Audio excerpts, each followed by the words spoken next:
জায়গা জমির বিরোধের কারণে ঘরের মধ্যে দাফন করা হয়েছে জাভেদা খাতুন নামের এক বৃদ্ধাকে।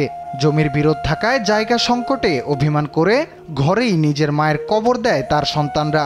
এমনই নির্মম ঘটনা ঘটেছে ভোলার দৌলতখান উপজেলার পশ্চিমনগর গ্রামে। আপন চাচাতো ভাইদের সাথে ৫% জমির দ্বন্দ্ব থাকায় উপায় না পেয়ে এমন পরিস্থিতি।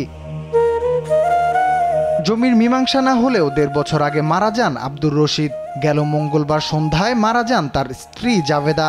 জমির বিরোধ থাকায় বাধ্য হয়ে ঘরের ভেতর তাকে দাফন করেন সন্তানরা। আমার মা মারা গেছে, মারা যাওয়ার পরে মনে করেন আমার বোনটা একলা এই সারা রাত্রে আমার মার সামনে বয়ে রয়েছে।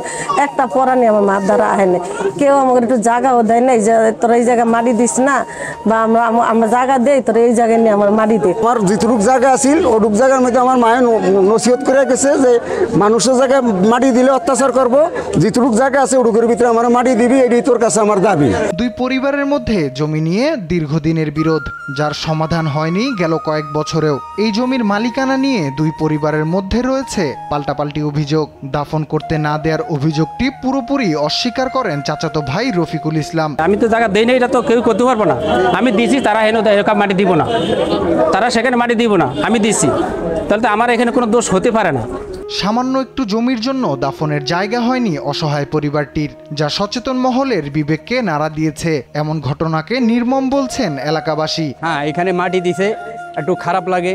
কেন এর মাটি দেওয়ার আগেই যদি বলতো যে পিছে কি হয়েছে না না হয়েছে এটি দেওয়ার বিষয় না, তুমি এখানে মাটি দাও, এইখানে মাটি দিলেই এটা সমাধান হয়ে যেত। আমরা ভোলা ডিস্ট্রিক্টের মানুষ এতটাই আমরা নিষ্ঠুর যে আমাদেরকে ঘরের ভিতরে মানুষ মরলে মাটি দেওয়া হবে। আমার জীবনের লাইফে এত বড় বয়স হয়েছে আমি কখনো কিছু শুনি নাই যে ঘরের ভিতরে কোনো দাপন কাপন হয় বা কবরস্থান দেখার মতন আমার দৃষ্টিকে আমি দেখি নাই। তবে পুলিশ বলছে জনপ্রতিনিধিদের নিয়ে বিষয়টি সমাধানের চেষ্টা চলছে। চেয়ারম্যান মেম্বারদের এলাকার সমাজের লোক গণিমন লোকজনের সাথে কথা বলবো যে আসলে এটা একটু একটা মানবিক বিষয়, এটা কাজটা হচ্ছে অমানবিক। একটা ঘরের মধ্যে একটা লাশ থাকতে পারে না, যেহেতু সামাজিকতা একটা দায়বদ্ধতা আছে, এটা যাতে করে অন্য কোনো পন্থা মানে সুন্দর একটা কোনো ব্যবস্থা আছে কিনা, এটা সমাজের লোকজন এবং চেয়ারম্যান সাহেব মেম্বার সাহেবরা আছেন, ওনাদের সাথে কথা বলছি। ওনারা বলছে যে হ্যাঁ আমি সমাজের লোকের সাথে, চেয়ারম্যান সাহেব নিজেই বলছে যে আমি সমাজের লোকের সাথে কথা বলছি। তো ওনারা আমাদেরকে সন্ধ্যার পর্যন্ত সময় নিছে।